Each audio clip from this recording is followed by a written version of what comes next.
in Windsor, it kind of feels like it's every year gets a little worse, in my opinion. We've been watching it decline, I would say, over the last 15 years.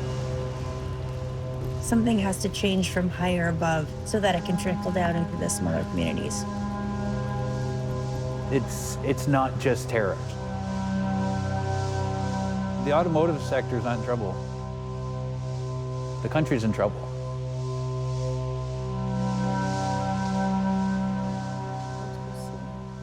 Pour eux, c'était quelque chose de complètement nouveau d'il y a quelques années, même il y a genre 10 ans. Puis aussi que ça soit dans leur face. Je pense qu'il y a toujours eu quelques itinérants sûrement. Mais là, c'était comme ce que la dame nous parlait, c'est que c'est marquant, c'est dans le paysage. Puis ça, puis aussi, mettons, elle exprimait une notion de sécurité puis tout, genre. Parce que c'est pas juste une question de tarif. Non, mais c'est ça.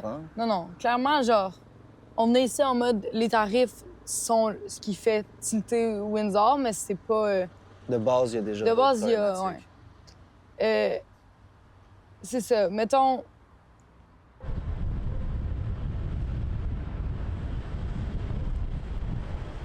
On est présentement à Windsor, ville frontalière située tout juste en face de Détroit. En septembre dernier, un peu moins de 9 mois après le début de la guerre tarifaire qui opposait le Canada et les États-Unis, la ville a enregistré un taux de chômage record de 13,1 %, soit le plus haut au pays. La ville de 220 000 habitants est surnommée par plusieurs la capitale de l'automobile, puisqu'elle constitue un des centres principaux de construction, de fabrication et d'exportation de pièces et de voitures au pays, voire en Amérique du Nord. On y a passé 3 jours pour essayer de comprendre comment les tarifs douaniers impactaient sa population, ses travailleurs et ses citoyens. Et on s'est vite rendu compte que les tarifs n'étaient que la goutte de trop dans un climat social déjà extrêmement précaire. Okay. All right. Perfect. I'm ready. Yeah. Okay, so my name is Alex DeGeorgievic. I am a film BFA student at the University of Windsor. I've been living in Windsor all my life, also 21. And yeah, last year of university. Yeah, I've been here my entire life. I've been trying to get out, but you know, still here. Probably one of the biggest problems we have is like homeless problem, and we have a big drug issue as well. It's upsetting because you go downtown and it's not really like this fun social hub. It's more of a place where you have to walk with somebody because there is that fear of like homeless people and then people cracked out on drugs. I just feel like there should be maybe more outlets for homeless people. We do have like a water park that was changed into a homeless shelter during COVID, and I think now they're gonna revert that entire thing. But I just don't feel like there's enough opportunity for homeless people. It's a lot of just like letting them go out into the streets and just kind of figure it out. I'm in a place that isn't like war-torn, that isn't full of a lot of crime, and I have a roof under my head. I don't have to worry about walking outside. So at the end of the day, I'm happy that I live somewhere that's safe, but if I could, I would like to leave and go somewhere else.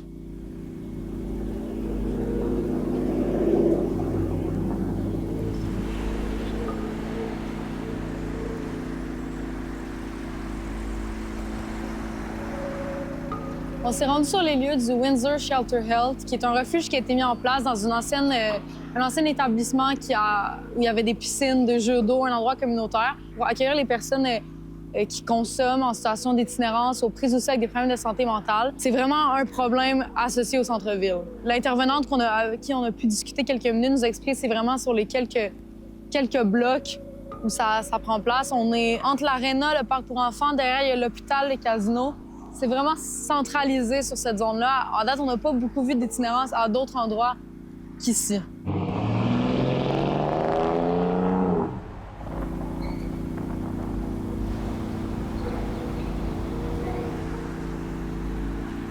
On est rentré dans un commerce situé au centre-ville, pas très loin du refuge ou de la population itinérante. Puis quand on a voulu s'adresser au propriétaire de l'endroit, il nous a demandé de s'approcher, a demandé à son associé de barrer les portes. Il nous parlait de la population itinérante, puis il nous a dit que si on était pour demander à ces individus-là qu'est-ce qu'ils pensaient de sa personne, ça serait forcément négatif. Quand on a demandé pourquoi, il nous a juste dit « c'est parce que je suis beau, riche et je connais du succès ». Il y a peut-être anguille sous roche, mais clairement, il y a des conflits et des tensions dans le coin.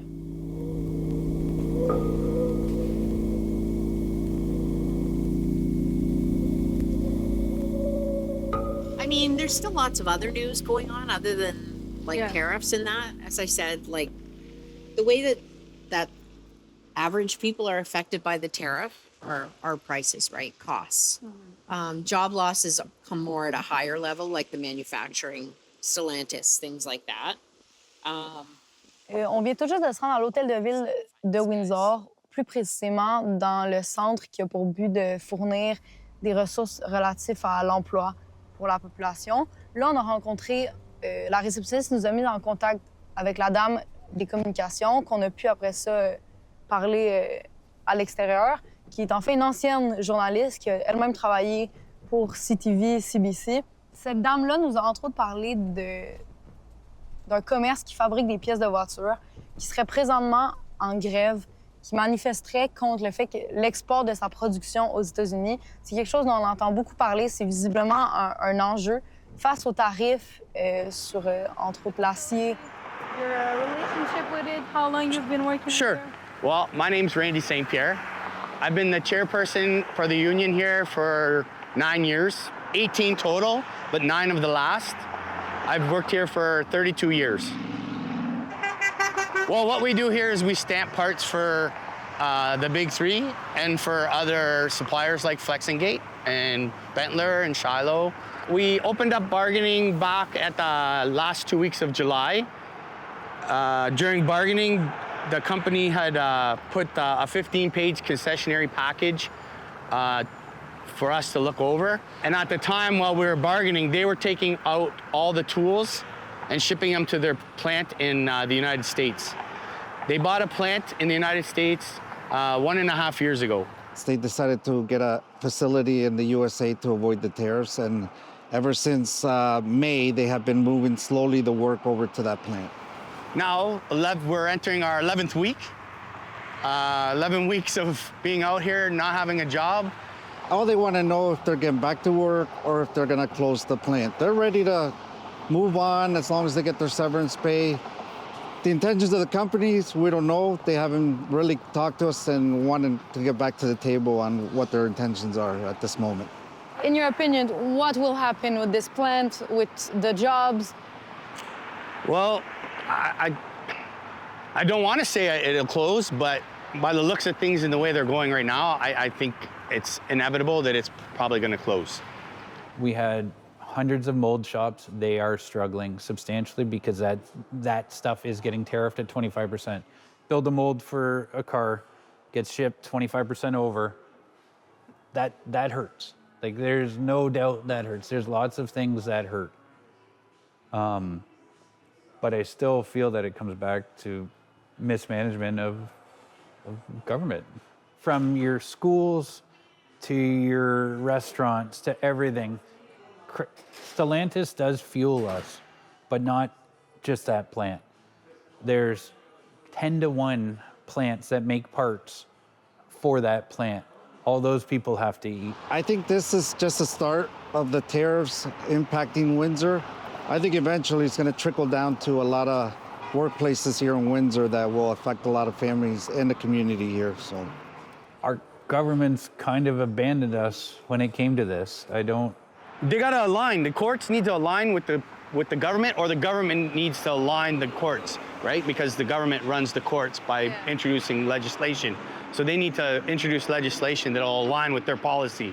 That's what I think needs to happen. And it's hard to get politicians here. Well, I would wish the government would step up and protect Canadian jobs from leaving the country. Like I said, these people have put a lot of work into making these places successful, and any sign of troubles, companies just want to close and avoid paying tariffs and move to the States. Considering the situation we're all in, you think the politicians would want to be here and see what's going on, but no, nobody. They don't care. It's almost like they don't care. It used to be different. It used to be a lot more fun here. Your dollar went further. You could do fun things. Just look at the look on people. No one's... I mean, you make $100 to keep 40. It's still hard because now you have to give up some things that you used to have because now you're budgeting for a smaller amount of money. But as a group, we're all helping each other. When somebody needs something, we help each other out. so that way we can last longer than they can ever last. Yeah, you know?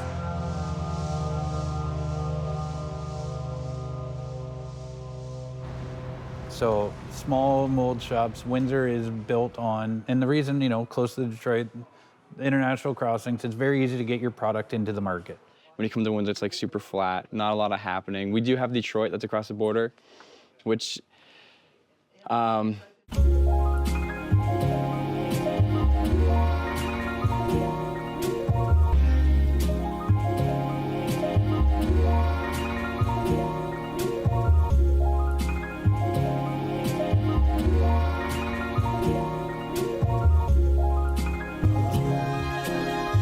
Rêver des amants de Véron avant que ma...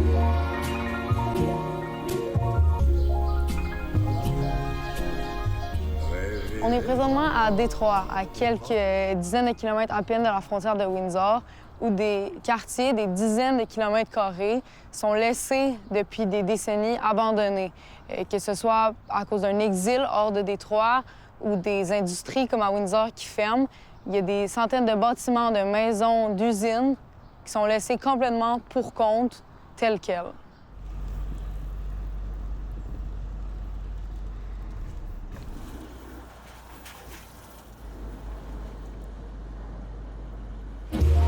Et que mes printemps soient partis, j'aimerais t'en voir Syracuse. Are you hopeful for the city? What do you think will happen? Or do you think it's just a dawn and it will come back to life? Or it's tricky. I mean, I don't know how much, just like thinking about it now, and I'm not like the most politically inclined or smartest guy ever, but I don't know how much it would be on Windsor. I think it's more on the manufacturers who realize maybe I can go to America and do this cheaper or get more money doing it.